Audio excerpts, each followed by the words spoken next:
Inilah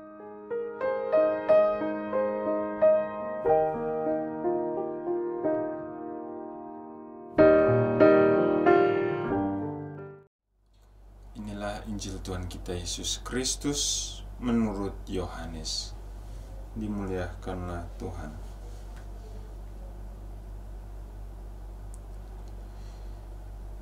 Pilatus masuk kembali ke dalam istana gubernur. Lalu ia memanggil Yesus dan bertanya kepadanya, "Apakah engkau raja orang Yahudi?" Jawab Yesus, "Apakah engkau katakan hal itu dari hatimu sendiri, atau orang lain yang mengatakannya kepadamu tentang aku?" Kata Pilatus, "Apakah aku seorang Yahudi? Bangsamu sendiri dan imam-imam kepala yang telah menyerahkan engkau kepadaku. Apakah yang telah engkau perbuat?" Jawab Yesus, "Kerajaanku bukan dari dunia ini. Jika kerajaanku dari dunia ini, pasti hamba-hambaku telah melawan, supaya aku jangan diserahkan kepada orang Yahudi. Akan tetapi kerajaanku bukan dari sini." Lalu kata Pilatus kepadanya, "Jadi engkau adalah raja?" Jawab Yesus, "Engkau mengatakan bahwa aku adalah raja.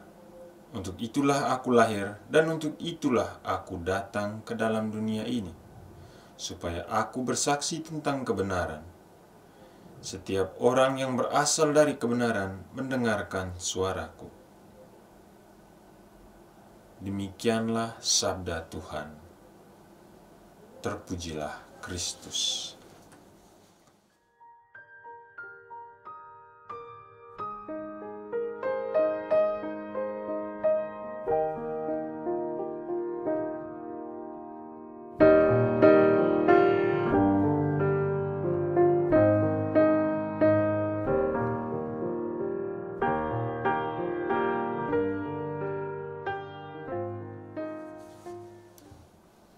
Saudara-saudari yang terkasih dalam Kristus Tuhan, pada hari ini Gereja Universal memperingati dan merayakan Hari Raya Kristus Raja Semesta Alam.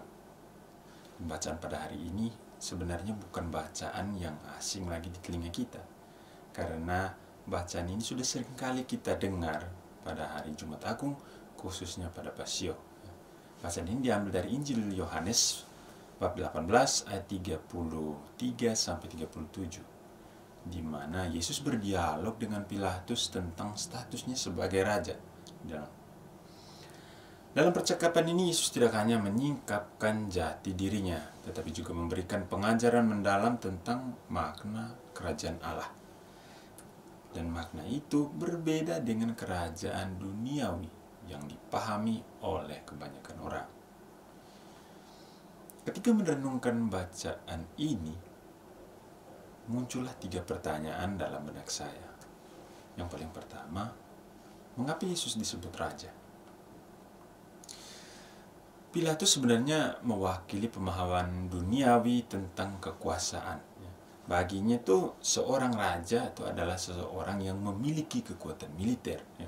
Mereka memiliki wilayah yang luas, punya tahta yang besar, memiliki kekuasaan politik, memiliki bala tentara yang besar, dan memiliki perwira-perwira yang cukup mumpuni untuk mengatur dan menjalankan kerajaannya. Ya. Itu yang dipahami oleh Pilatus. Tapi itu juga sekaligus mewakili pemahaman kita di zaman ini, ya, tentang figur seorang raja. Mungkin ketika kita menonton film-film klasik tentang kerajaan, kita melihat gambaran seorang raja, dan bagaimana dengan gagah perkasa, berdiri di tahta yang lebih tinggi, kemudian melihat rakyatnya. Kadang juga itu mereka memerintah dengan tangan besi, ya, dengan kekerasan. Dan semua orang tuh pasti berlutut, bersujud kepadanya. Namun itu semua tuh tidak dimaksudkan, ya, tidak dimaksudkan oleh Yesus. Karena yang paling pertama, kerajaan Allah sendiri, atau Yesus itu mengatakan bahwa kerajaannya itu bukan berasal dari dunia ini. Pernyataan ini mau menunjukkan bahwa kerajaan Allah tidak didasarkan pada kekuasaan duniawi, tapi pada cinta kasih, pada kebenaran dan keselamatan. Di dalam hidup ini, seringkali kita tergoda untuk mencari kerajaan duniawi atau mencari posisi yang lebih tinggi, entah itu dari sebuah pekerjaan, dari segi jabatan. Tidak hanya itu, tetapi mungkin pada saat ini juga kita sedang berada dalam posisi itu, memiliki satu jabatan yang tinggi, memiliki jabatan yang cukup berkuasa. Tetapi Yesus itu mau menunjukkan bagaimana itu menjadi seorang raja atau seorang pemimpin.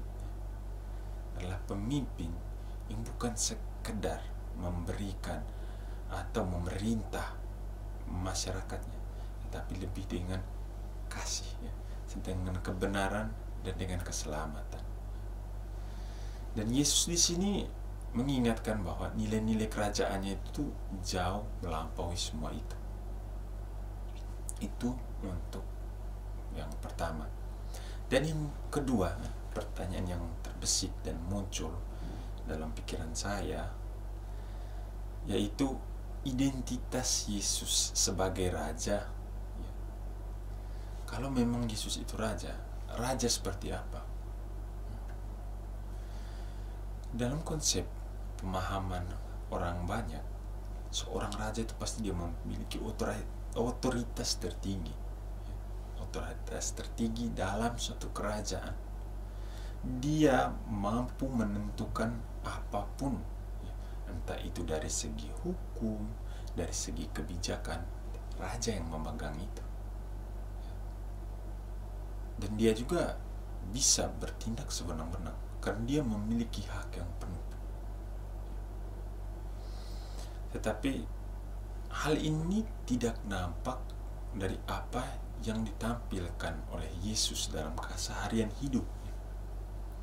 Lalu raja seperti apa sebenarnya Yesus ini? Identitas Yesus sebagai raja adalah raja yang melayani. Yesus berkata, "Untuk itulah aku lahir dan untuk itulah aku datang ke dalam dunia ini, yaitu untuk memberikan kesaksian tentang kebenaran." Sebagai raja, Yesus itu tidak datang untuk dilayani, melainkan untuk melayani, yaitu memimpin bukan dengan kekerasan, tetapi dengan kerendahan hati.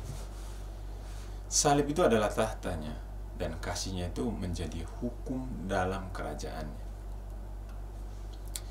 Di sini sebenarnya Yesus ingin mengajarkan kepada kita, mau memberitahukan kepada kita untuk meladani gaya kepemimpinan Yesus dalam hidup sehari-hari, yaitu dengan melayani. Melayani itu banyak hal, melayani keluarga, melayani komunitas, melayani masyarakat, dan melayani gereja dengan kasih dan kerendahan hati. Kemudian poin yang ketiga, pertanyaan yang muncul pada pertanyaan ketiganya itu adalah, kalau memang dia itu seorang raja, seperti apa kerajaannya itu? Kira-kira dasar dari kerajaannya itu adalah apa? Kita pahami kerajaan Allah itu sebagai surga. Sebenarnya di sini Yesus ingin menegaskan bahwa mereka yang berasal dari kebenaran itu harus mendengar suaranya. Kerajaan Allah itu memiliki fondasi, fondasi yang cukup berbeda dengan kerajaan-kerajaan yang kita pahami pada umumnya. Kerajaan Allah itu berdasarkan pada kebenaran. Hal ini itu mau menjadi panggilan bagi kita untuk hidup dalam kebenaran, yaitu dengan mendengarkan sabda Tuhan dan menjadikannya pedoman hidup. Kebenaran dalam Kristus itu tidak hanya berbicara tentang kejujuran, tapi juga tentang kesetiaan kepada Allah, meskipun hidup itu sulit. Dalam menghadapi tantangan iman dunia modern, kita itu harus setia pada hal-hal yang sesuai dengan kehendak Allah, pada nilai-nilai Injil, dan juga mungkin kadang bertentangan dengan arus dunia. Tetapi nilai-nilai itulah yang menunjukkan identitas diri kita. Dan nilai-nilai itulah yang menunjukkan apa itu kerajaan Allah. Jadi, saudara-saudara yang terkasih dalam Kristus Tuhan, yang paling pertama, kita perlu membedakan raja yang dipahami oleh orang banyak dengan raja yang dimaksudkan oleh Kristus. Yang kedua, kita perlu mengetahui raja seperti apa Yesus itu, yaitu raja yang melayani. Yang ketiga, melayani itu untuk menunjukkan apa? Untuk kerajaan. Dan untuk melayani kerajaan itu harus berdasarkan pada kebenaran. Maka saudara-saudara yang terkasih, Yesus adalah Raja sejati. Kerajaannya itu bukanlah tentang kekuasaan duniawi, tapi tentang kasih, kebenaran, dan kehidupan kekal. Marilah kita hidup sebagai warga kerajaan Allah yang meneladani Yesus yang melayani. Ia setia dan juga setia pada kebenaran, dan menjadikan kasih itu sebagai dasar dari setiap tindakan kita. Semoga Tuhan Yesus, Raja semesta alam, selalu memimpin dan menguatkan kita untuk menjadi saksi kerajaannya di dunia ini. Kemuliaan kepada Bapa dan Putra dan Roh Kudus, seperti pada permulaan, sekarang, selalu, dan sepanjang segala abad. Amin.